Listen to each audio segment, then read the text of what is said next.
Bienvenidos al Hilo Negro.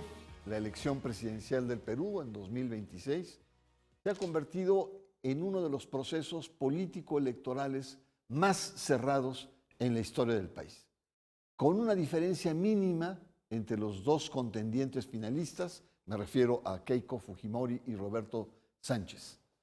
La elección refleja grandes desafíos, grandes crisis que enfrenta la democracia peruana y plantea al mismo tiempo oportunidades para buscar nuevas formas de gobernabilidad en un país que ha vivido la incertidumbre política por lo menos en los últimos 7 años.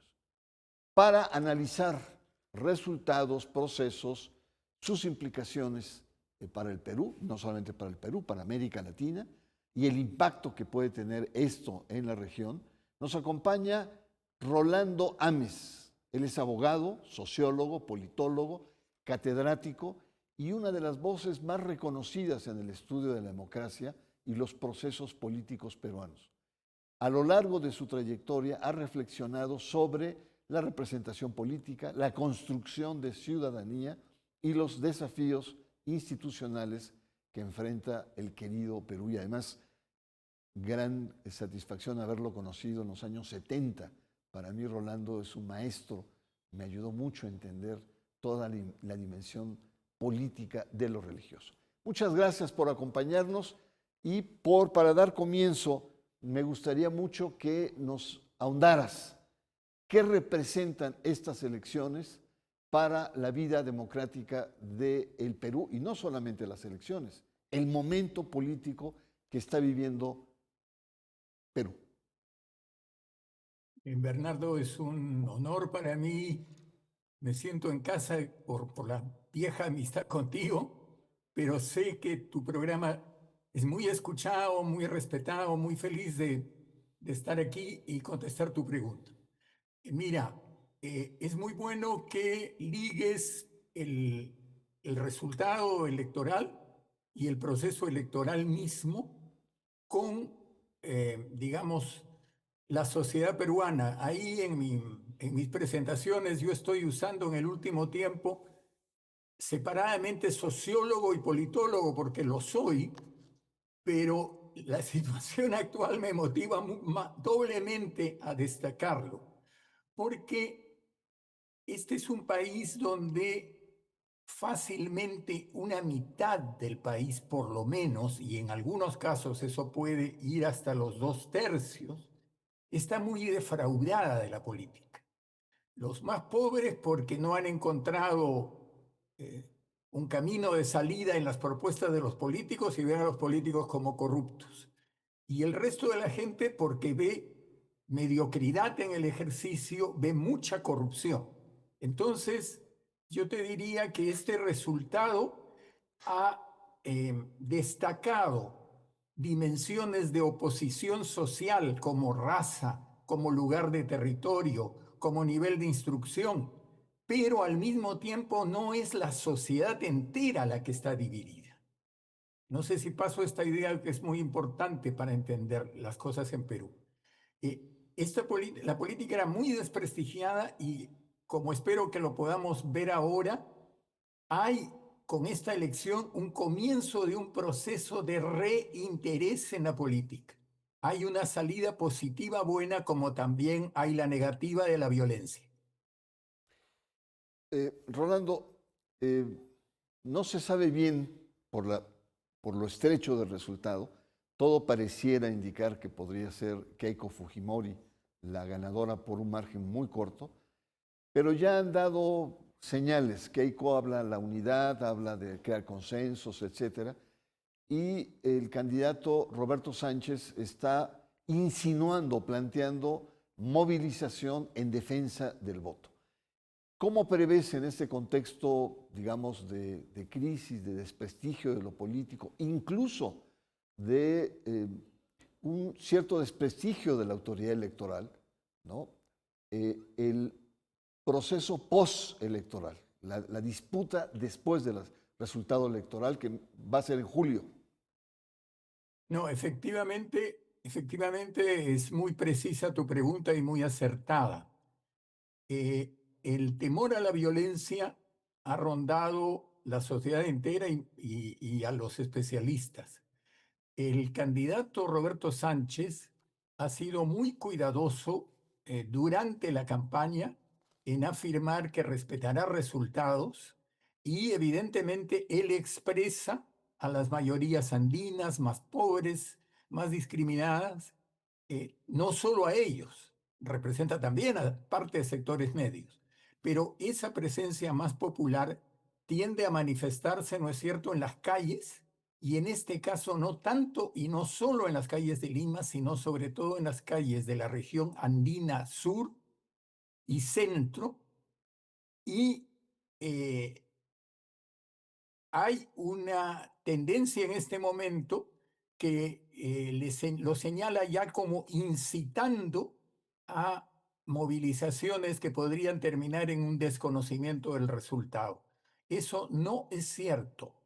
Es cierto que lo que hay es un descontento casi anti-Lima muy fuerte en la Sierra Centro y Sur. Sí, Nunca lo habíamos tenido en esta proporción. Y entonces ya hay marchas que se han organizado antes que Juntos por el Perú diga nada. Pero evidentemente hay la responsabilidad del equipo dirigente en este momento, que mi expectativa y obviamente lo que debe ser es que tiene que aceptar un resultado que evidentemente también expresa desigualdades estructurales, sociales e institucional políticas, pero no al nivel de negar la validez del resultado. Rolando, quisiera que ahondaras un poco más el tema de la percepción y la votación regional. Pareciera ser que Keiko se lleva Lima, Callao, ciertas partes de la costa, mientras que el candidato opositor Sánchez tiene, sobre todo en el sur del Perú, su mayor asidero, pero también parte del norte. ¿Qué representa, qué lectura política haces sobre estas diferencias regionales? Mira, en términos regionales, ya casi tú lo has dicho, es exactamente eso, ¿no? Eh, Perú, ¿no es cierto?, está dividida, digamos, a lo largo por la cordillera de los Andes, el oriente, que es muy importante, sin embargo, marginal. La iglesia, por ejemplo, está jugando un papel muy importante en oponerse a la destrucción prácticamente de las riquezas del territorio amazónico, pero el tema central es con Sierra Costa. En, en la costa norte y en la costa en general, como en Lima, Fujimori gana, es decir, gana en los sitios en donde los trabajadores están más incluidos en el circuito económico más poderoso, ¿no es cierto? Y la resistencia está en aquellos sectores que no, que son excluidos o que tienen trabajos de muy baja calidad, muy precarios, etcétera, sin que el Estado haya logrado, al contrario, en el último tiempo, los últimos 5 años, en que Fujimori ha sido muy importante gobernando el país desde un bloque en el Congreso, han sido muy negativos para políticas redistributivas y para un rol eficiente del Estado. El Estado había avanzado, no grandes pasos, pero había encontrado logros significativos. Todo esto se ha echado a perder. Entonces la animadversión hacia las autoridades viene de las fuerzas más bien populares. Y por eso, entonces, yo te diría, para acabar esto, que la derecha está deseando, sectores de la derecha, sin duda, está deseando que se desencadene una violencia por acción de Sánchez a fin de deslegitimarlo. Precisamente siguiendo esta lógica, Rolando Ames, desde Lima, Perú, y agradezco mucho nuevamente tu presencia, independientemente del resultado, ¿qué proyecto representa, por un lado, Keiko? Ya nos has adelantado, está, pero por otro lado, también, ¿qué proyecto tendría Roberto Sánchez versus Keiko Fujimori? Ya, mira, una cosa importante a decir que no está desgraciadamente siempre presente en el discurso masivo de izquierda, pero sí en científicos sociales muy calificados que señalan la crisis sistémica del Perú, está muy claro de que una de las fuerzas del Perú es la cantidad de materias primas, la cantidad de riquezas naturales que tiene el país y por tanto la potencialidad de su economía. Además, nuestra condición de país sobre el Océano Pacífico muy extenso, ¿no es cierto? Con 2.500, perdón, más de 3.000 kilómetros de largo, hace que hayamos sido, por ejemplo, interesantes para este puerto con China, que nos da posibilidades económicas importantes. Entonces yo te diría que en el lado de Keiko, eh, evidentemente ella, uno necesita por su propio éxito elemental atender necesidades vitales de la población. Si lo hiciera, tendría allí un campo positivo, diría yo. Pero el gran problema que tiene es que ha sido la autora de, digamos, em, esta fuerza fujimorista que no tiene programa preciso, sino que confía en el crecimiento económico que desgraciadamente en América Latina está mostrando que es insuficiente sin políticas eficaces, sin redistribución, etcétera. En el lado de Sánchez, lo que hay es al contrario una insistencia en el rol del Estado, y lo que ha sido muy interesante es que siendo su programa débil, e incluso contradictorio porque ha tenido candidatos ligados a momentos de violencia pasada en el Perú. Sin embargo, ha logrado al final hacer una coalición bastante amplia e interesante de fuerzas de izquierda.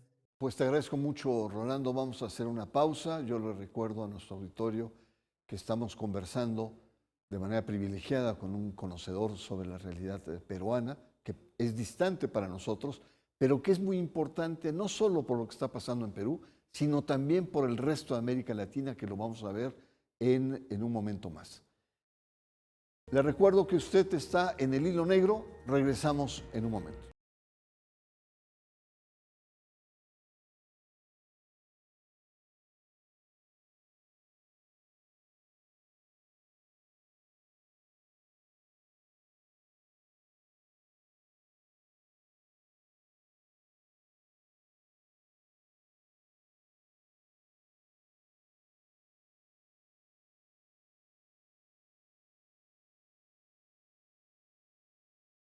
Regresamos, estamos conversando sobre las elecciones en Perú y estamos conversando con un analista que es Rolando Ames, quien, digamos, desmenuza diferentes aristas para que podamos comprender no solamente la importancia de la elección, la crisis interna, el proceso, sino las repercusiones también geopolíticas. Para cerrar un poco la dimensión interna de Perú, me gustaría que eligieras el papel en este proceso, que no solamente es el electoral, de los medios de comunicación, de los empresarios y particularmente de las iglesias. Las tres en esta vuelta de preguntas. La que tú quieras. Ok, a ver, trato. Mira, evidentemente estamos en un mundo donde lo comunicacional ha pasado a ser mucho más potente y tenemos esta comunicación electrónica, ¿no? Que ha dejado la comunicación escribal en un segundo plano.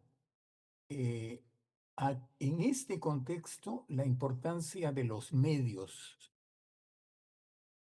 ha crecido y en el caso político mismo, lo que es más, a mi juicio, peligroso, es que los grandes medios de Lima, siempre hay excepciones de programas y de emisoras, pero como conjunto han repetido esta vez lo que ocurrió en el 2021, esta vez con mucho menos fundamento, Y entonces han fabricado la imagen de que la victoria de Sánchez es la victoria del comunismo.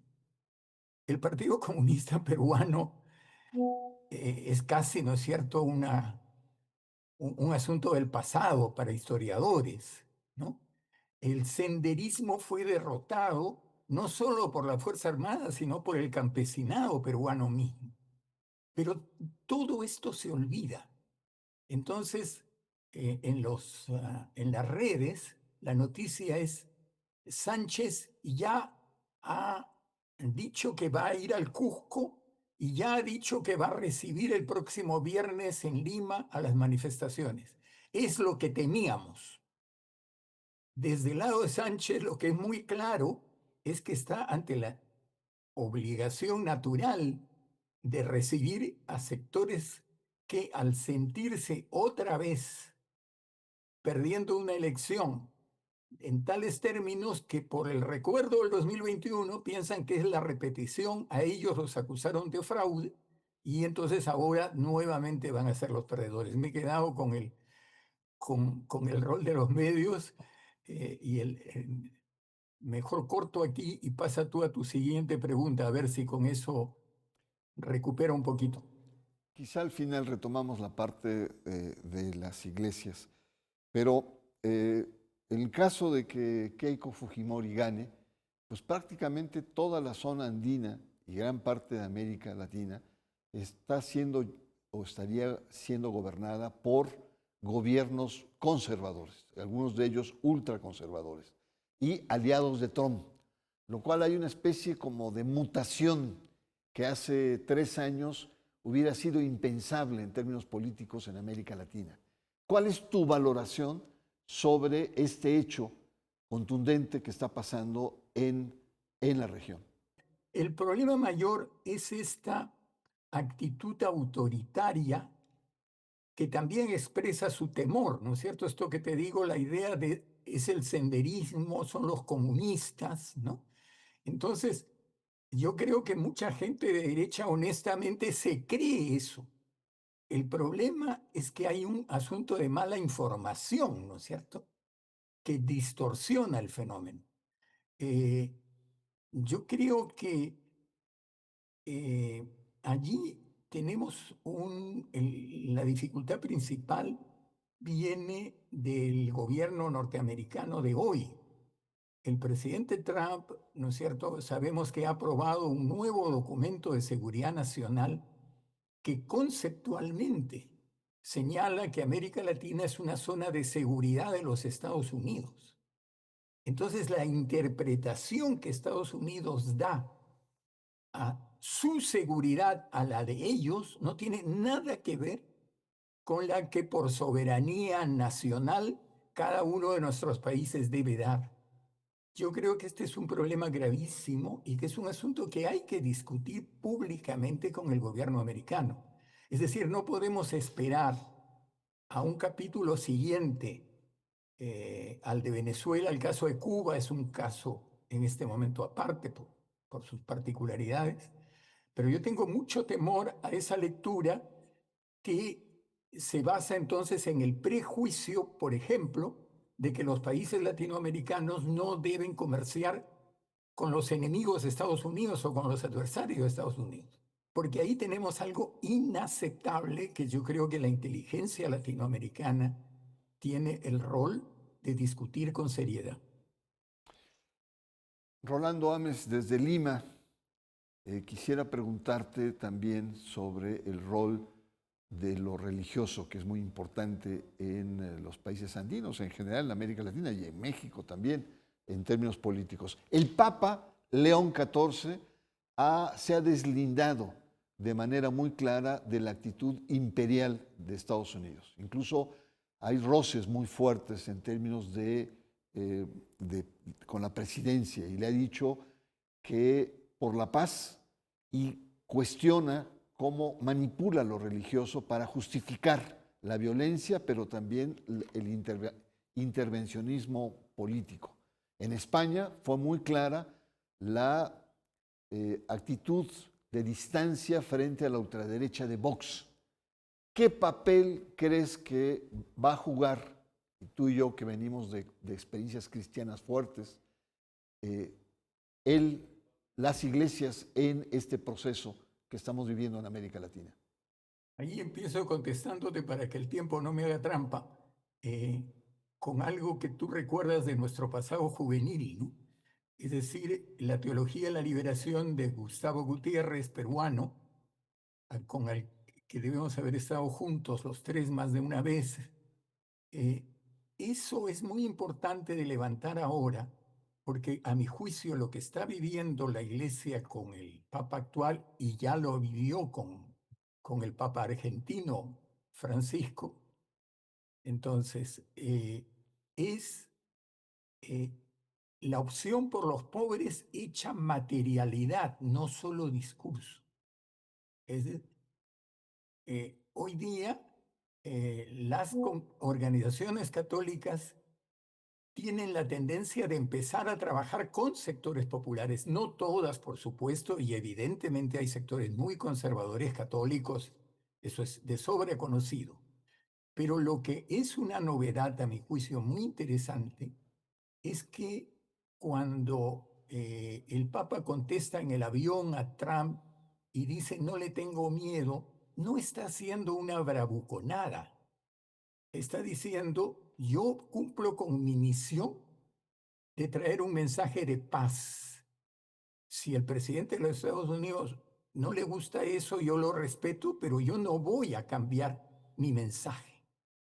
Bueno, yo lo que creo que tenemos en Latinoamérica, pero muy particularmente en Perú, es una iglesia que junta la crítica por no atender mejor las necesidades vitales de la gente, la crítica a la desigualdad, pero con la paz. La iglesia no auspicia ninguna forma de violencia. No estamos en el tiempo de los 60s o 70s, no estamos en el tiempo de Camilo Torres. Estamos en el 2026 y parte de la utopía cristiana es vivir la fraternidad en lo concreto, en lo subjetivo y en lo político. Por lo tanto, yo creo que aquí hay un choque de posiciones, pero que debe enriquecer un diálogo fraterno, no impedirlo.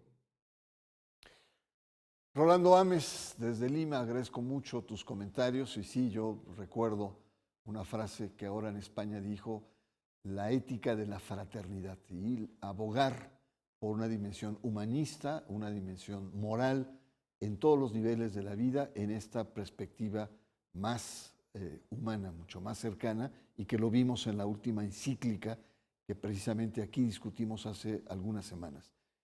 Rolando Ames, auditorio, muchas gracias por su presencia. Le recuerdo que está usted en el Hilo Negro y lo espero la próxima semana.